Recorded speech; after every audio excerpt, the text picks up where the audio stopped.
Departing halfback Nick Phipps has managed to unearth a positive from the Waratahs' wretched 49-12 loss to the Highlanders in Invercargill.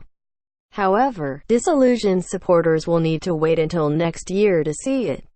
A forgettable campaign ended in the deep south of New Zealand on Friday as a rampant Highlanders dominated the final round fixture to keep their quarter-final hopes alive. The Waratahs slumped to a 10th loss of the season and their heftiest defeat since the 96-19 embarrassment against the Crusaders in Christchurch 17 years ago.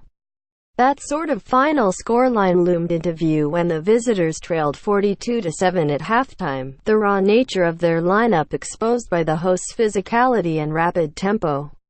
Coach Daryl Gibson's fielding of several rookies and fringe candidates in such a grueling game would bear fruit eventually, Phipps believed. Out there tonight there were a lot of players who are going to be taking this team forward, he said. If anything, they're going to be better players for that. They've been blooded out there in one of the toughest cauldrons around. They stood up in the second half, so hopefully they hold on to that through the preseason and get ready for next year. Phipps is leaving next season for London Irish, along with props Cope Kepu and winger Curtis Rona. Gibson has another season to run on his contract and hopes his team can improve their record in close games, something that ultimately cost them dearly. We were very competitive during the year. Just losing those critical moments, that's really telling, he said. Obviously I'm pretty disappointed with where we finished and so forth. What we do have is an excellent crop of young New South Wales men coming through. You'll see over the next couple of years those names starting to really feature for us. Pictures the greatest moments in NRL history. From 1908 until 1994, Australia's first rugby league competition was run by New South Wales Rugby League (NSWRL). However, the league along with other minor premiers were reunified to form National Rugby League in 1998.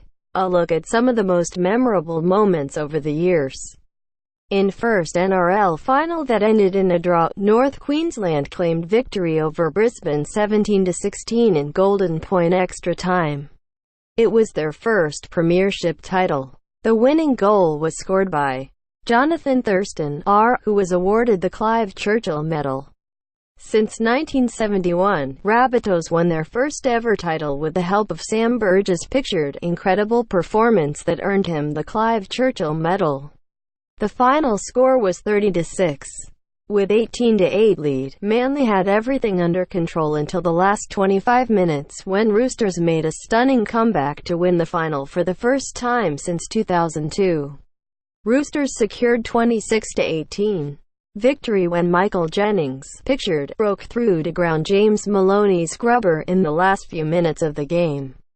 In one of the most controversial moments in NRL history, Bulldogs' James Graham bit the ear of Storm's Billy Slater for which the former received a 12-match ban. Storm won the final, 14-4. Team Manly thrashed their opponents by the biggest ever margin, 40-0, in the game's history.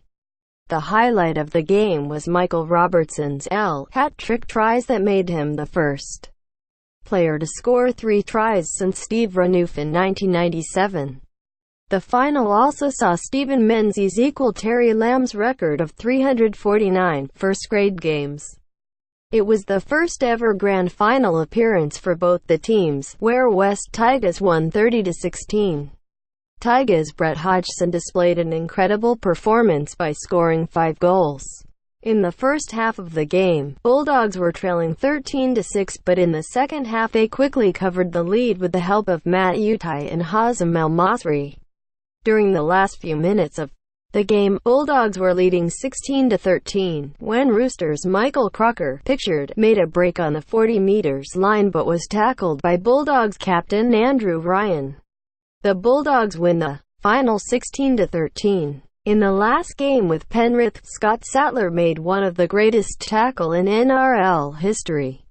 It was a turning point of the game when Sattler chased down and made a tackle on the Roosters winger Todd Byrne, in white, sending him out of the field. Panthers won the game 18-6. Parramatta Eels were trailing 24-0 at high time and did everything to fight back but fell short. Knights won the final 30-24.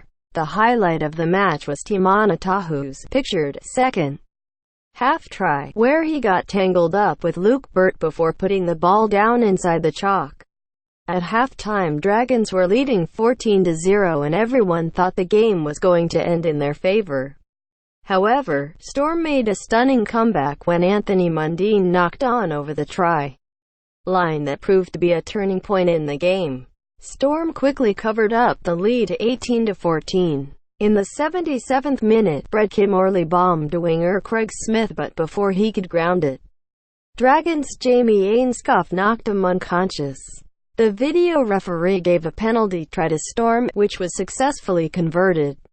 Storm won the game 20-18. Newcastle Knights' Andrew Johns helped his team reach their first final against defending champions Manly Warringah Sea Eagles. Before the final game, there were concerns about John's health, as he had suffered a punctured lung. However, he went ahead and played the final. Both the teams were tied at 16-all, and in the final moment of the game, Johns ran down a narrow blind side and slipped a pass to winger Darren Albert, who successfully scored, giving the Knights a 22-16 win over Manly. In one of the greatest final, Canberra Raiders defeated Balmain Tigers 19-14. The final witnessed Canberra Steve Jackson come off the bench to score his memorable try that earned his team their first premiership. The 1975 final is best remembered for Graham Langland's wearing white boots rather than the standard black. But the main highlight was his groin injury, for which he was given a pain-killing injection just before the game. Instead of reducing the pain, it numbed his leg completely. Talking about the incident, he wrote in his book, Larrikin and Saint, "It was an injection that went wrong. It wasn't the doctor's fault. The injection went in where the nerves shouldn't have been. They had moved because of all the injuries that I've had around the groin." Eastern Suburbs won 38-0. In the 1970 final between South Sydney Rabbitohs and Manly Warringah Sea Eagles, South's captain John Sattler turned out to be a star player. In the opening moments of the game, Sattler suffered a double fracture of his jaw after being punched by Manly's John Bucknall. However, he decided to continue playing and said to his teammate Mike Cleary, "Hold me up so they don't know I'm hurt." South Sydney won the final 23-12.